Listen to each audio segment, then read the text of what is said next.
Assalamualaikum, selamat pagi. Waalaikumsalam, selamat pagi juga. Baik, perkenalkan nama saya Dewi Turahini, biasa dipanggil Dewi. Saya perawat yang bertugas pada pagi hari ini yang akan merawat Mbak Eka. Sebelumnya, Ya. apakah benar dengan Mbak Eka? Iya, benar. Baik, Mbak Eka.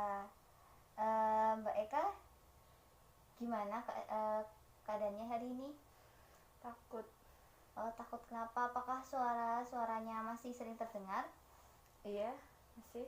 Baik, masih ya Mbak Eka. Kalau begitu, bagaimana kalau kita mengobrol tentang apa yang Mbak Eka rasakan? Iya. Untuk boleh. tempatnya mau di sini atau di mana? Di sini saja. Baik, di sini saja. Untuk waktunya saya membutuhkan kurang lebih 20 menit. Apakah Mbak Eka bersedia? Bersedia. Baik, bersedia ya. Nah, apakah Mbak Eka sering mendengar suara tanpa ada wujud? Iya, sering.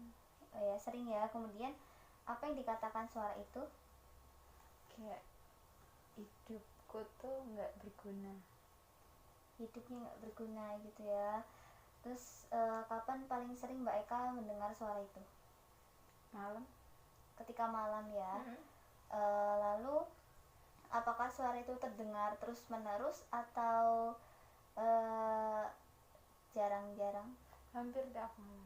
Hampir tiap malam ya. Lalu berapa kali Mbak Eka biasanya mendengar suara itu? Sehari selalu ada, seminggu juga selalu ada. Oh ya, jadi sering berarti ya. Iya. Baik. Lalu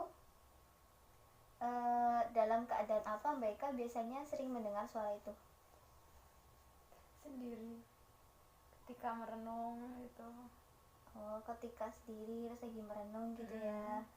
Ya, baik. Lalu apa yang kakak Mbak apa yang Mbak Eka rasakan saat mendengar suara itu?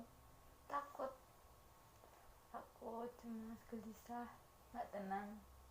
Takut ya. Masih ya, baik. Lalu ketika Mbak Eka mendengar suara itu, apa yang Mbak Eka lakukan? Tutup telinga dan teriak-teriak. Tutup telinga, teriak-teriak. Lalu apakah itu membuat suara itu menjadi hilang? Tidak. Tidak ya. Terus apakah Mbak Eka juga ketika mendengar suara itu sering melihat bayangan? Enggak. Enggak. Jadi Mbak Eka kalau dengar suara itu tutup telinga terus teriak-teriak ya, tapi enggak berpengaruh apapun ya. Nah, kalau begitu bagaimana kalau hari ini saya akan mengajarkan Mbak Eka bagaimana cara mengatasi supaya suara itu tidak terdengar lagi. Caranya itu ada 4. Yang pertama yaitu dengan cara menghardik suara, kemudian yang kedua dengan cara mengobrol dengan orang lain, kemudian cara yang ketiga yaitu dengan melakukan kegiatan terjadwal, dan yang keempat yaitu minum obat secara teratur. Nah, kita bahas satu persatu ya Mbak Eka. Iya. Baik, untuk langkah yang pertama yaitu dengan cara menghardik suara tadi. Nah, caranya yaitu ketika suara itu muncul, Mbak Eka tuh itu katakan kayak, saya tidak mau dengar suara itu palsu, saya tidak mau dengar suara itu palsu, pergi gitu. Paham ya Mbak Eka? Iya, ngerti. Coba kita praktekkan ya. Pergi, saya tidak mau mendengar. Pergi, saya tidak mendengar. Suara itu palsu. Baik, bagus sekali. Coba sekali lagi Mbak. Pergi, saya tidak mau mendengar. Pergi, saya tidak mau mendengar. Suara itu palsu.